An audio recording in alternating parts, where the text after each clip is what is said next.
everybody, welcome to part 2 of season 7 week 7 walk with coach. And the way in the last one we heard that we are going to increase our running distances now. So how do you make it a strategy? What do you want us to do exactly in this season? Yeah. In this week? Yeah, that's right. You're absolutely right. So now we're increasing distances, right? So there has to be some, I want to provide you a new tool, a new sort of methodology of running, so that you are able to do a better job. Now, this is not just for new runners, okay? This can be applied for all seasoned runners too. I do it, every run I do this one, because I love this so much that this methodology that I'm talking about is what we are going to, that I do it every time, especially all my full marathons I do this. This concept is called as banked runs, B-A-N-K, banked runs. Now, why it is called this? So in a bank, what do you do in a bank? You earn money and then whatever remaining little bit money is there, you put it in the bank so that when you need it, you can always go and pick it up, right? That's the idea of a bank, right? Same concept can be applied to running too. Okay. What I mean by that is, let us take an example of you want to do 3 miles. And you want to do, just for the sake of discussion, you want to do 12-minute mile for 3 miles. Okay. That is your goal for the... Yeah, that is my pace. That is pace. Exact. That's your, say, CP pace is 12 minutes per mile. And you want to hit 12 minutes for 3 miles. That's what you want to do. Correct. Now, in your Garmin, like I'm talking in terms of Garmin, I'm sure it is available in other watches too. In Garmin, there are 2 types of watch faces available. First, go and check it out. The first thing I want to tell you is, in Garmin, they provide information in 2 ways. The first one is what we call it as cumulative mile metrics. Okay. That means, let's say you are running 3 miles. When you do, let's say you are in mile 2.5, you look at your watch, it will show 2.5 miles. Correct. And it will tell you what is the pace in which you are running right now. Yes. And it is same with Apple Watch. Yeah, it's same with Apple Watch. Fantastic. So it's called instantaneous splits. That means right now you're running at 11-minute mile. Yeah. It will show you right now in the last few seconds you're running at 11-minute mile. Your heart rate is so and so right now. And it will also tell you how much distance you've totally covered. That means, say, you covered 2.5 miles. That is one watch face. The second watch face, you click on some buttons, you'll be able to find out. Like if you, in Garmin, there is a down button. When you click on the down button, it will give you the second type of watch face, what is called as a mile split watch. That means it will not tell you the total 2.5 mile distance.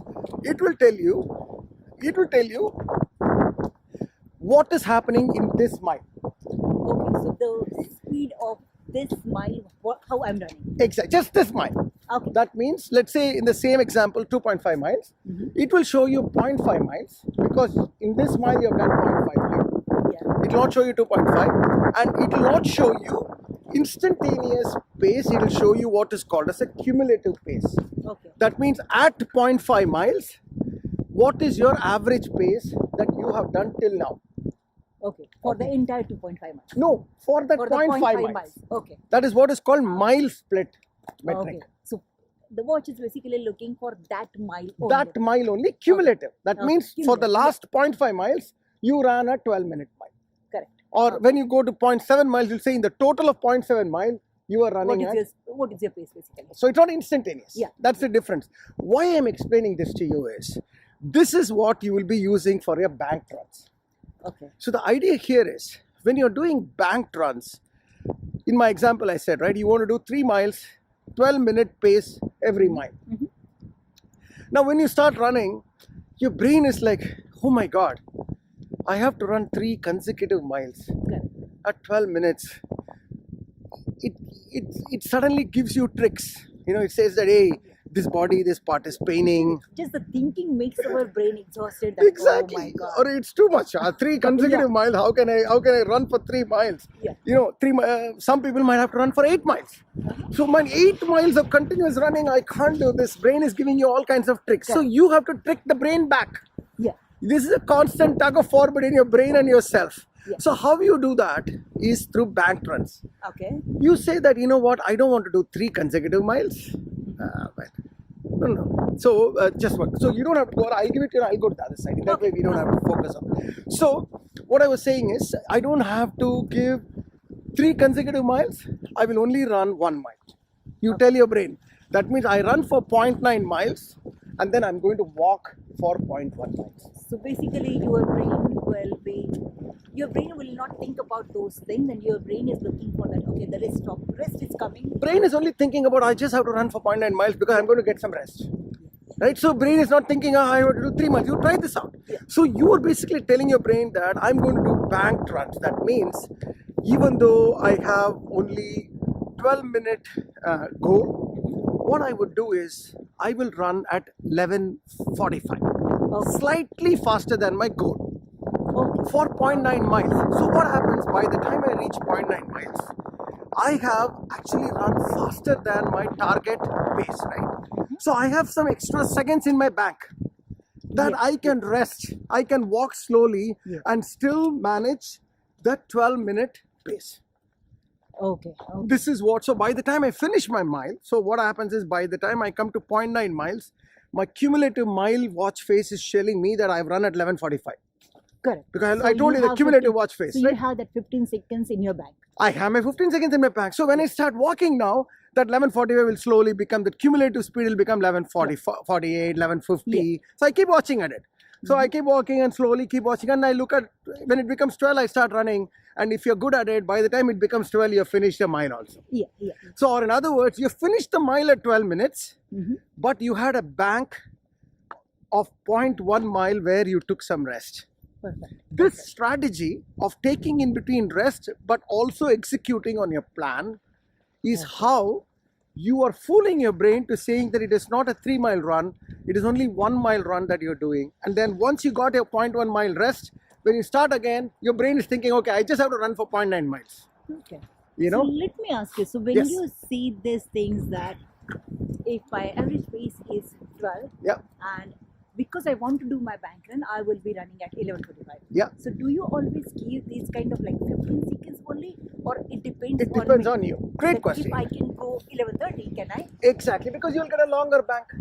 Yeah. Get a longer bank, right? So it also, 0.9 is what I suggest. Some Okay. people will do 0.95, some people will do 0.85. Okay. You know, it depends on what pace you can do. So I don't want you to run at sprint also. It has to be conversational pace, at and around conversational pace, right? So I will manage that. Manage that But accordingly. between those 15 to 30 seconds, Yes. I can definitely manage my CP run. Exactly. So that is a banked run, guys, and you should check this out. It is a very powerful way to run long runs, long distances. Now, this banked concept can be, there are advanced banking concepts. That means the same banking concept can be done instead of walking, it can be slow run, like decent pace run, and then doing a very slow jog instead of walking. That also people do. Then they can do bang, hey baby, or some dog is coming and saying hello. No issues. She's friendly. Oh, I know, of course. Australian Shepherd is coming and looking, hey baby. Australian Shepherd. Yeah. Come here, Addie. So what I was saying. So some of the banked runs can be like half-mile bank runs also. Some people do 0.45 and 0.05. Okay. On the other end of the spectrum, I do banked runs in full marathon at a 3-mile bank. That means 5K bank. That means I run for 3 miles Okay. and then I take a 0.1, 0.2 mile rest. That means walk or slow jog. So in that way, I break open a full marathon into multiple 5Ks. Oh. So that's also a bank run. That is your concept of doing the full marathon, but breaking it into smaller things. Correct. So that we are fooling our brain and we are able to achieve that small targets. Exactly. So it's all about the target that you're giving to the brain, because you don't want your brain to play tricks with you. Yeah, because otherwise, if I think, oh, full marathon, 26 miles, You're done. Forget it. Right? But if I break it into 5K, then all I'm thinking is I have to just do a 5K. Then I'm going to get a rest for 0.2 miles. I just walk, enjoy the scenery, drink water, but still my time is maintained, and that is the idea. Okay? So guys, try this out. It's a very powerful technique for running longer and longer. For instance, my daughter Disha, she can run 10 miles. She needs bank. If I tell her run 3 miles without a bank, she can't do. But if I tell her run 10 miles with bank, she can easily do. Think about that. I like the concept of the nomenclature over here, that you call it as bank run, And the way we discussed our finance and bank and everything, There you I'm go. thinking about bank. Okay, so let me keep some balance in the account Yeah. so that I can achieve all other things. Exactly. Right? So And that's if it is like small things, then I can definitely achieve it. exactly. So I like this concept of bank run. Can I do it? Suppose my run is 3 miles. Yep. And you're telling me to do the bank run. Is it possible for me, or is it okay if I can do my bank run only for first 2 miles? Or Yeah, of course you can do that too. You can do all kinds of things. Okay. You can only do bank run for the first mile, and then the next 2 miles, if you feel really good, you keep running without stopping. Okay. You know, the concept is banking. You can apply, Mhm. and you can apply it any number of times. Mhm. Even break it at a much smaller pace in between if you want. The key difference in banking is you still maintain your timing. Oh. Remember that. Okay. See, the difference between walk run type of a run and bank run is there is a method to banking. There is a clear plan for the timing you have done. So you are Okay. saying I want to run this mile at 12 minutes. You have to stick to 12 minutes. Okay. It is just that for the most part you have done a little faster than 12 minutes, and then you're bringing it back to 12 minutes. Okay. So that the focus on timing is always there in bank. So this is the perfect strategy of making sure that you are running at your CP run pace is 12. So you're running at 12 only, but the only thing in the bank run, you are running at 11:45, keeping that 15 seconds with you. That is exactly. So that our body is getting rest. That is correct. And brain is understanding that the rest is coming, so you can run a little faster than your average pace. Exactly. That is what the bank. Exactly. So that's it, guys. Hope you guys enjoy this this type of run, and we'll see you in the next message. Sounds good. Thanks a lot. Thank you.